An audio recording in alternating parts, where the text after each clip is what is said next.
The West is weak and everyone can see it. Everyone outside of the West, that is. And this is not, of course, good news. So recently, as we report on Lotus.com, the woke general, Milley, who came out and said that he wants to understand white rage because he's white. And he's not a communist. He just believes in all the communist things. And he found it personally offensive that they were accusing the United States military of being woke. I'm offended. A general. That's offensive. Like he's a California Valley girl. Not trans, is he, with the Millie name? Well, who knows? I mean, it's a surname, so presumably not. But I haven't asked him his pronouns. Yet. Their pronouns. But at the end of the day, why not? But according to a new book written by Wall Street Journal's Michael Bender, Milley told former President Trump senior advisor Stephen Miller to shut the F up in an Oval Office meeting last year after Miller suggested Black Lives Matter rioters had turned cities into war zones. So Stephen Miller told the truth, and General Milley got offended by that and told him to shut the F up.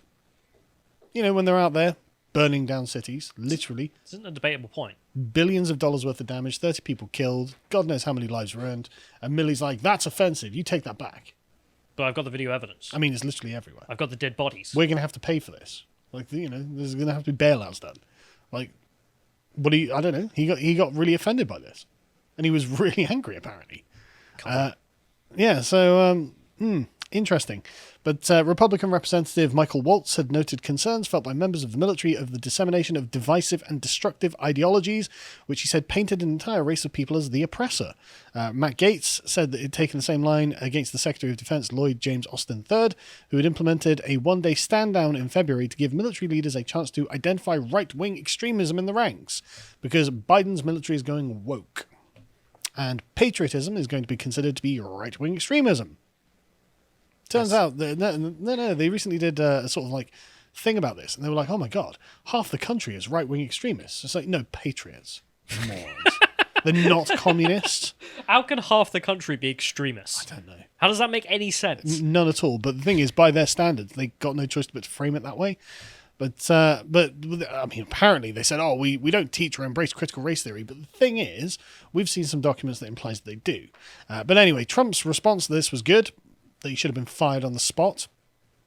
Just if he did it, what did he say? If it's on the second image here, which is just like, if he had said that, I'd fire him immediately. Yeah. Yeah. If he had displayed such disrespect for his commander-in-chief, I would have fired him immediately. Yep. Would have been the right thing to do as well. That would. But this is, of course, a general weakening of the US Armed Forces, because once it starts getting woke, you've got to start being like, oh, God, it needs to be inclusive. And that means lowering the standards. Yeah. This is where it really starts to have the impact on the fighting fitness of the US military. US Air Force decided to announce changes to its physical fitness test. Why would they need that? To allow airmen, quote-unquote, to choose between running, shuttle run sprints, and walking for the aerobic section of the test. I bet this is because women were failing it. So it's an interesting point I think it's Robert Conquest had already raised in his book in like the 2000s, in which we were introducing different standards for women. So it's like, here's the standard for men, you have to be this fit because you have to carry your comrade off the battlefield if he's shot. But if you're a woman, you don't have to be that fit. It was like, right, so she can't carry the comrade. Yeah. And there was a case in, I think it was a woman in the RAF in Britain, where they had been marching on a parade ground and pulled their hamstrings or something because they were being forced to march with bigger steps than usual because they had to keep up with the men. Same in the steps regiment. as men. Exactly. And they got a payout from the military because they had injured themselves marching. It's like, right, then you don't belong in the military. Yeah. And then you were simply... sorry if that sounds wrong, but biological reality, you have to be this strong and this capable to carry your comrade off the battlefield. And if you cannot do that, then you can't do the job. It's not even about the gender. It's the fact that you can't do the job. You can't even march in the parade ground. You know, you're 5'4" woman or something. Like, if you are a strong woman who can then them, great. You know, good then you're for a you. soldier. That's fine. Yeah, exactly. Then you don't need any special treatment, do you? That's the point. You know, but if you need special treatment, you are not a soldier, and you aren't going to get any special treatment on the battlefield. So I don't know why you would be like, yeah, I'll do this, and this will be fine. But it's not like there are other positions in the military you can't go to anyway. Exactly. Like, if you fail for that position, there's plenty of others that don't require the same thing. But apparently these plans are designed to give servicemen, quote, more flexibility in passing the test. That's not what you want. You want more exclusivity. You want the best, not just them. But we'll also include options to choose between planks and sit-ups, to the core strength test and push-ups and hand-raised push-ups for the final section of the test. I wonder why. I'm sure the men have been doing push-ups since time immemorial. No, they're all getting weaker. That's yeah, what's happening. yeah, that's it. It's all a bunch of soy boys who just can't make it. Yeah. Lieutenant General Brian Kelly said, the Deputy Chief of Staff of Manpower, Personnel and Services, said the new plans would allow airmen to do the test they want to do, the way they want. And they'll get to fight the battle they want to. No, absolutely not. It's disgraceful. I hate it. It's awful. No, sorry, you don't get to do the test the way they want to.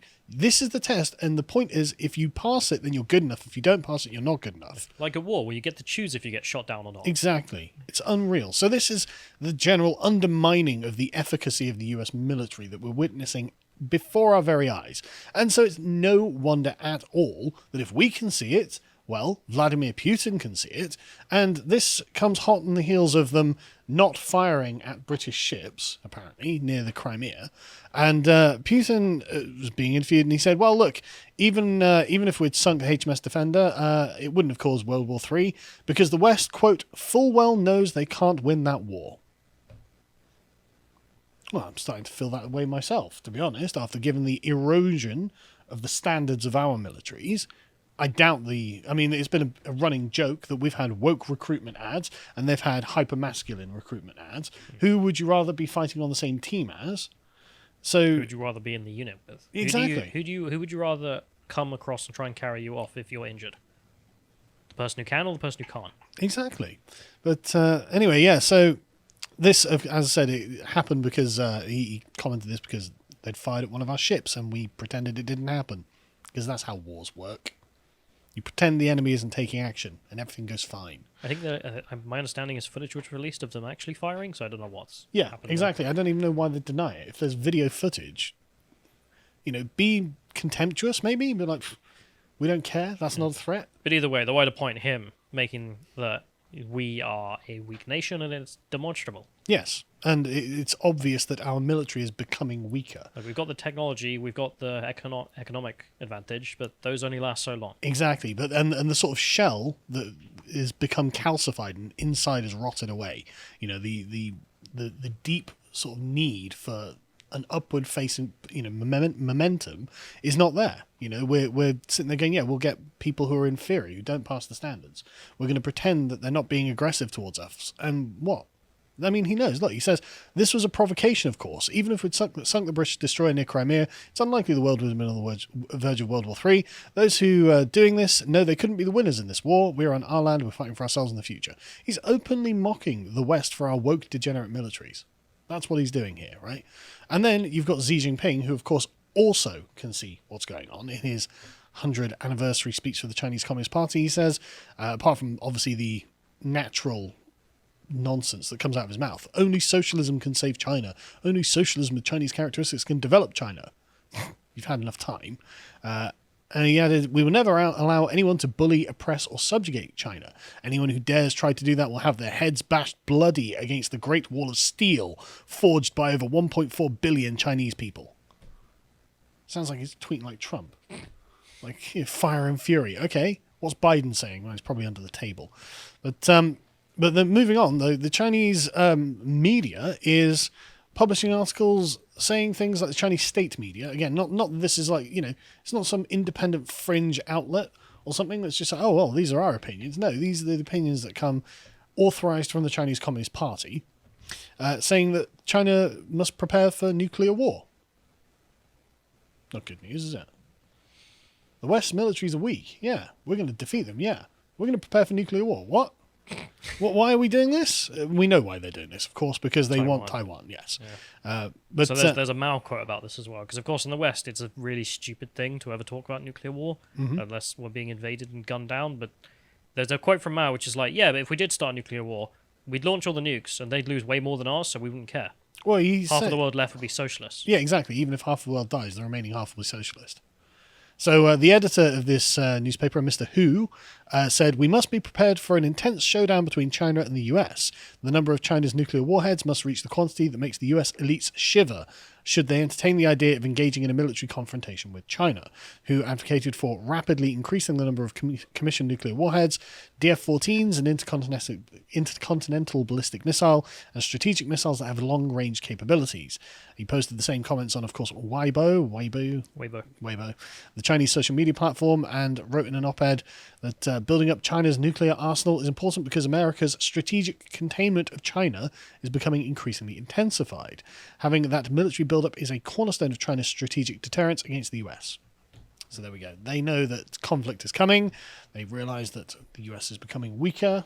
They're betting on the question as well, is Taiwan worth Los Angeles? Yes. Have you been to LA? Yeah, actually. Nuclear war doesn't sound so bad now. Well, half of it looks like a nuclear wasteland. It's like, unironically, kind of looks a bit Fallout in some areas of it. And then some areas of Beverly Hills. But this is not good. Not good news, and the foreign powers are well aware of the weakness of the West. We're undermining our own military, trying to go woke to satisfy left-wing agendas, and it's going to end badly. We shouldn't be doing this. End of story. If you enjoyed this segment from the podcast of the Lotus Eaters, you can watch the full broadcast live every weekday at 1 p.m. UK time on lotuseaters.com.